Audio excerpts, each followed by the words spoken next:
yatapita.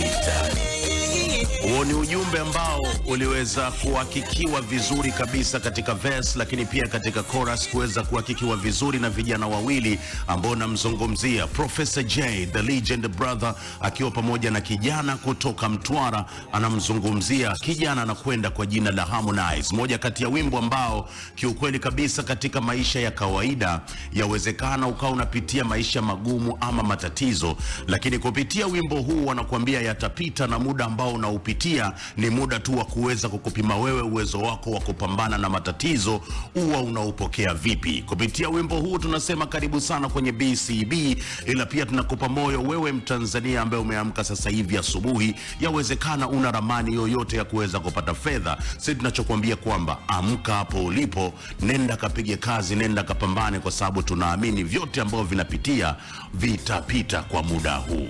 Ndugu yangu, yote yatapita. Yes, Professor Jay weekend hii ana make history ya mziki wa Bongo Flavor, lakini pia mziki wa hip hop Tanzania.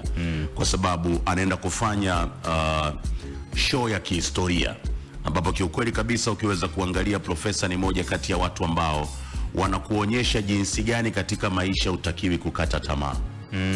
Kila mtu alimkatia tamaa kipindi fulani, yawezekana si wote, lakini pia kuna wengine walionekana ni binadamu wa ajabu, wale ambao waliweza kuposti video zake wakati yupo katika hali nzito na hali mbaya, lakini yote ya yote Mwenyezi Mungu kaonyesha kwamba yamepita na amerudi kwenye afya yake, na Jumamosi tunaenda kumtambua na kuona kipaji chake. I will be there.